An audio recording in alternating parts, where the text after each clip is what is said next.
Vou dar uma pimentada nisso e vou colocar ainda mais uma manchete do que é alvo da Polícia Federal hoje. A polícia acusou o Google e o Telegram de abuso de poder, porque se posicionaram contra o PL da censura, PL 2630. E o inquérito foi instaurado pelo professor de necrofilia constitucional, Alexandre de Moraes. E, né, esse inquérito foi finalizado com esta conclusão, meus caros. Então é o seguinte, cara, a liberdade de expressão no Brasil é aquilo que o Alexandre de Moraes e os asseclas dele da Polícia Federal falarem que é. O que não se adequar é crime, dentro desse neoconstitucionalismo barrosiano que a gente vive. Eu dei uma lida no relatório e é uma coisa espantosa, né? Porque a Polícia Federal entende que houve crime contra as relações de consumo, crimes do Código do Consumidor.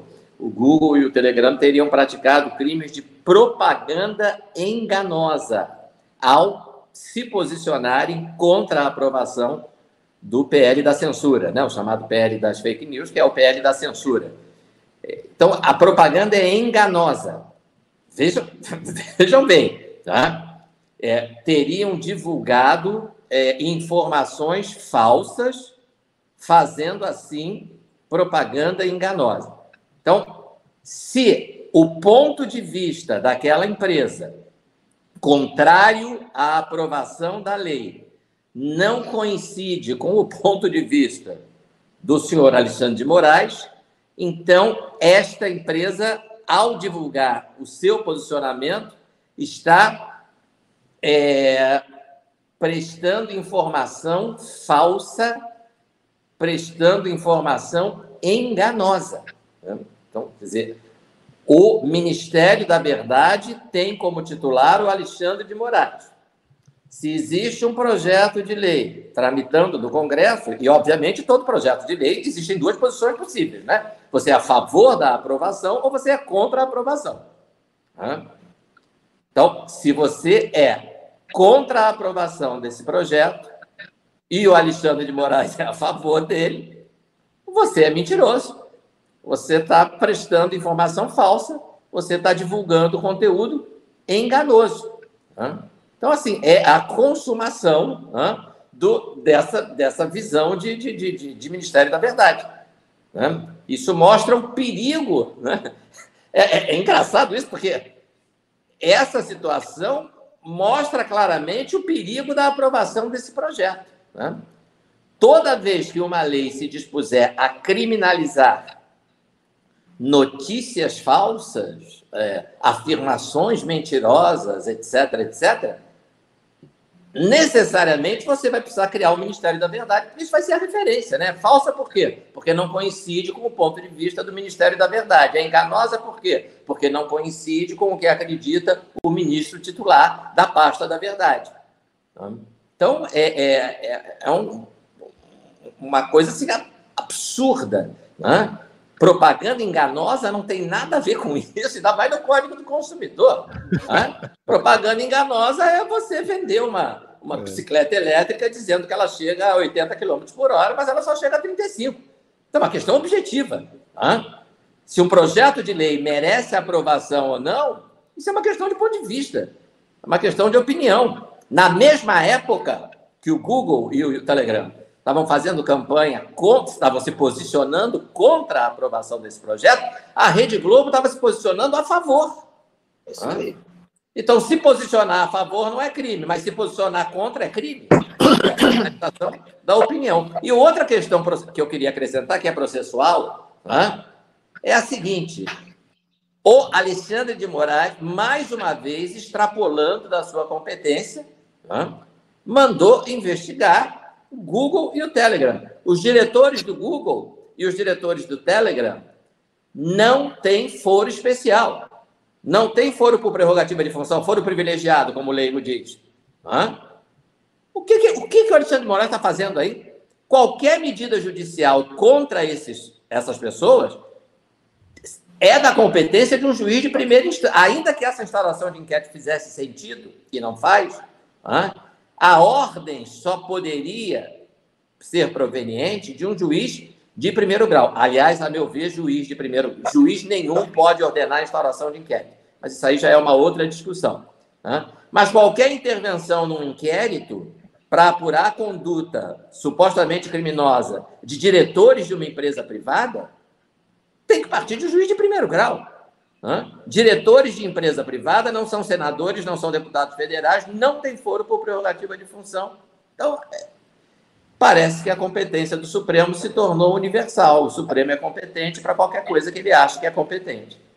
Ou que o Alexandre de Moraes acha que ele é competente. Eu só queria acrescentar aí, doutor, o seguinte: eu acho que isso aí é mais uma etapa da supressão das redes sociais no Brasil, porque a gente viu que o Rumble já foi embora, o Local já foi embora, e agora eles estão atacando o Telegram e o Google. Entendeu? O Google? Os caras vão tirar o Google do Brasil. Aí, pô. Mas esse ponto, Didi, é muito interessante, porque eu fico imaginando, Adriles, então, acho que a conclusão dessas duas manchetes conjuntamente é a seguinte: se o Alexandre de Moraes achar que o André Fernandes é pardo, então ele mentiu nos documentos do TSE e ele deve ser processado e julgado pelo Supremo sem a possibilidade de recorrer, Adriles. Veja bem, quando o ditador não encontra resistência, uma ditadura, a gente já cansou de falar aqui, ela nunca aparece da noite para o dia. A não sei que haja uma revolução, a Revolução Leninista lá em 1917, Revolução Cubana, a ditadura ela vai se instalando aos poucos. Se você não encontra resistência, você vai entrando sem ombro, penetrando na democracia até corromper a democracia por dentro e transformar-se numa ditadura com os elementos democráticos, como acontece na Venezuela. Venezuela tem Suprema Corte, tem Exército, tem Legislativo, tem tudo. Tudo cooptado pelo Estado, tudo cooptado pelo governo Maduro para se transformar numa ditadura travestida de democracia. Qualquer semelhança com o Brasil não é mera coincidência. Então, aí eu faço minhas as palavras do Didi. Qualquer coisa é exatamente caminho para cercear a liberdade de expressão, para cercear uma possível candidatura, para cercear a vida política e a vida privada e a vida pública de qualquer que eles considerem inimigo do Estado. Agora, eles chegaram ao ponto de querer limitar a ação do Google. O Google, o maior site de busca da internet do mundo, que é referência mundial. E baseado no quê? No quê? O Google fez uma crítica legítima ao PL das fake news, dizendo que aquilo ali iria cercear a liberdade de expressão na internet e ia fazer uma espécie de Ministério da Verdade que ia dizer o que é verdade ou não. Aí o Flávio Dino vem e fala: uma empresa de tecnologia não tem o direito, falou desse nível, não tem o direito de fazer o editorial, ou seja, é a mesma coisa de falar qualquer empresa, de qualquer âmbito, de qualquer área, dizer que ela não tem o direito de expressar a sua opinião. O mundo é uma praça pública, meu Deus. A internet, sobretudo, é a praça pública de todas as pessoas. O maior site de busca de internet do mundo não pode expressar uma opinião sobre algo que vai limitar as suas potencialidades, da mesma forma o Telegram. Mas o que fizeram o Google e o Telegram? Praticamente passaram panos quentes. Não é bem assim. Se você deu essa ordem, tudo bem, a gente acata. Ou seja, nem o Google nem o Telegram enfrentam de peito aberto, como fizeram o Rumble e o Locals, a possibilidade de uma ditadura. E aí eu coloco um exercício de imaginação. O que poderia acontecer se o Google e o Telegram saíssem do Brasil? Aí é claro que as pessoas no Brasil iam perceber que existe alguma coisa errada. O cara faz um projeto de lei para censurar a internet. Aí elementos dentro da própria internet, empresas dentro da própria internet dizem: não, isso aqui é abusivo, isso aqui vai estabelecer um Ministério da Verdade. E aí o que esse juiz faz? Censura quem reclamou da censura. É a mesma coisa que aconteceu comigo. Quando eu tive meu Twitter removido durante 3, 4 meses, o que eu tinha dito nos meus tweets que inflamavam, que derrubavam a democracia? Existe censura no Brasil. No dia seguinte, o que o cara faz? Censura o Adriles Jorge. Agora estão chegando ao ponto de fazer isso com o Google. Se você reclamar que tem perseguição no Brasil, se você reclamar que tem prisão indevida no Brasil, se você reclamar que tem censura no Brasil, os caras vão lá e te censuram e calam sua voz. É tautológico. Aí, como ninguém oferece reação, todo mundo abaixa a cabeça e fala assim, senhor, inclusive o próprio Google, então o cara se sente no altar da sua megalomania para fazer o que bem entende. Então, enquanto não houver uma reação à altura da megalomania desses senhores juízes carrascos, a gente vai viver numa ditadura. Nem o Google consegue peitar o cara. O que você quer dizer? Ué. Eu queria só, rapidinho, Marcão, só dizer o seguinte, para a gente não esquecer daquela reunião do então ministro Flávio Dino com as Big Techs, onde ele disse que o tempo da autorregulamentação tinha acabado. Esse tempo acabou, a liberdade total que vocês tinham, já vocês não terão mais, entendeu? Então, ali naquela reunião, ele já deixou bem claro para as Big Techs que ele iria regulamentar. E eu concordo com a Adriles aí. As Big Techs colocaram o rabinho entre as pernas, aceitaram tudo, estão aceitando tudo, e continua esse status quo da situação que temos no Brasil hoje. E é importante frisar uma coisa só, que eu acho que é um ponto de dissonância meio do Adriles, que a gente já falou aqui, acho que ontem ou anteontem. Eu acho que as Big Techs, elas podem... existe uma miríade de coisas para você poder implementar e fazer do que simplesmente sair do Brasil e tirar a plataforma daqui. Porque o único meio que a gente tem, se o Google sair, acabou o fio diário. Se o Google sair, acabou o Didi Red Pill. Eu sei, mas se o Google sai o YouTube, sai tudo. Mas se sai, aí eles colocam o Google Brás, eles colocam a estatal Brás, que vai ter o serviço de streaming, o serviço autorizado pelo governo. Então, quer dizer, eu acho que é um pouquinho pueril achar que as pessoas que ainda não se conscientizaram vão se conscientizar no vácuo. Mas, Marcão, tem o seguinte, cara. Nenhum ditador gosta de ser tratado como ditador. A partir do momento em que você explicita para o mundo inteiro que o Brasil é uma ditadura, as coisas podem começar a mudar, cara. Mas a gente vai ficar... Exatamente. Marco, é exatamente a gente não vai ter canal do Didi que é fundamental.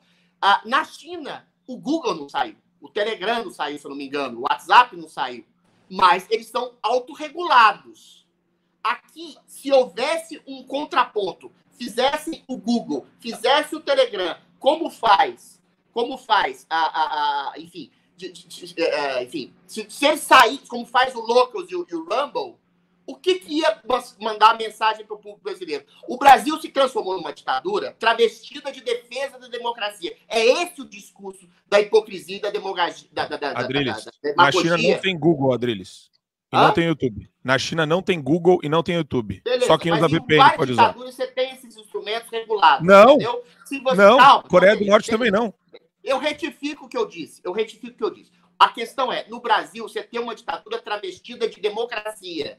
Você tem uma ditadura que persegue, censura e prende em nome da democracia. A partir do momento que o Google e o Telegram, ou o WhatsApp, ou mesmo o Twitter, por exemplo, Twitter até hoje o Paulo Figueiredo está censurado, o Constantino está censurado, o Fiuza está censurado. Se a partir do momento que essas plataformas saíssem do Brasil, primeiro que ia dar um impacto fulminante, mas acabaria, por vez, de terra, esse discurso de que estamos trabalhando em prol da democracia. E no mesmo instante, todos os jornalistas, os atores sociais, os atores políticos poderiam dizer, olha, estamos numa democracia, numa ditadura às claras. Aí sinceramente eu duvido que o Alexandre de Moraes ou outros ministros do STF iam conseguir manter o discurso de que há uma democracia pujante no Brasil e que estão trabalhando a respeito disso. Ou seja, é muito simples.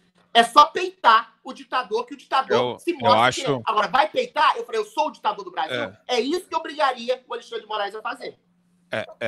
De novo, eu acho que é um all-in equivocado e que eles nunca fariam também, mas a gente está entre 8 e 80, a gente está entre 8 e 80, só que o seu 80 eu acho errado e eu acho que tem medidas intermediárias que podem ser adotadas, inclusive junto à opinião pública. Você pode judicializar em várias primeiras instâncias, você pode fazer campanhas, você pode fazer um monte de coisa. Tem um monte de coisa. Judicializar uma ditadura, Marcão. Não, na última instância vai cair lá no STF? Vai, mas até aí existe um tempo que a própria plataforma vai usar em prol dela, né? Agora, isso não reverbera, Marco Antônio. Claro que reverbera. Isso não reverbera socialmente. Isso fica tramitando em meses, aí você perde o canal, Adriles. Se você tira o Google e o Google do Brasil, todo mundo percebe. Adriles, isso aí acabou todo mundo aqui. No Google do Brasil, Adriles, Se sair, acabou. Campainha, acabou. Brasil Sem Medo. Todo mundo que usa a plataforma tá fora do Brasil. Vocês não vão conseguir falar com a sua base. Isso seria um impacto. A gente está com 7 mil pessoas aqui quase. Adriles, você não vai conseguir falar para 2 pessoas. A gente está com 7 mil aqui. Se acabar isso, não tem. Mas eu tô falando não tem voz. O impacto seria imediato. O impacto seria imediato. Olha, eu acho que é todo ditador tirar toda problema isso, viu? Não, mas ele é o ditador travestido de democrata, Marco Antônio. Essa que é a questão. O cara tá dizendo que tá defendendo a democracia. Adriles, o cara já cometeu 4 mil crimes de responsabilidade. Adriles, o cara já cometeu 4 mil crimes de responsabilidade. Presta atenção, Marco Antônio. Presta atenção, Marco Antônio. Por que as pessoas não sabem no Brasil que existe uma ditadura no Brasil? A maioria ainda não sabe. Porque elas são informadas pela Rede Globo. Ok. Aí vai ter opção popular. Aí a gente vai conversar por carta. A gente vai se falar por carta. Tá. Mas, Marcão, deixa eu te perguntar uma coisa. Não é melhor que tire o Fio Diário, Didi Red Pill, todo mundo, que a ditadura seja... que as entranhas da ditadura sejam expostas e daqui a um ano e meio, 2 anos, a gente volta com plena liberdade? Não, 1 ano não, isso tudo também. Então, tá vendo, ó? Eu não sei, eu não tenho dom da futurologia. Mas, ó, eu preciso... O Alexandre de Moraes cai. Eu preciso. Você, de novo, é uma aposta. Não sou tão otimista assim, não. Confia em mim, em um mês ele cai, tá, Adriles? Isso daí, Adriles, isso daí é o equivalente aos 72 horas, tá? Só pra te falar. Não é. Não é. É porque cai a máscara do só um minuto. defensor da democracia. Mas, eu preciso dar pro professor Marcelo um tweetzinho, porque a gente tem que entrar aqui rapidinho com um recado pra nossa audiência. Vamos lá. Não, é só para lembrar que eu não tenho clareza quanto a essa posição. É uma questão, é um dilema, realmente. Mas só para lembrar uma nota do Lauro Jardim, né, do Globo, outro dia, dizendo que uma das teorias malucas da conspiração dos bolsonaristas é de que existe censura no Brasil. Só para ver como às vezes quem está lá fora não enxerga o que nós estamos enxergando aqui, porque é informado pelos Lauro Jardins da vida, né? Para você ter acesso ao conteúdo integral do Fio Diário, é fundamental que você assine agora a plataforma e aproveite as condições que a gente tem promocionais para você ter todos os acessos aos programas. Adriles sobre tudo, Marco Antônio em Direita, Além do Ponto G, entrevistas com personalidades nacionais e internacionais, óbvio, Show da Manhã e várias outras atrações do Fio Diário.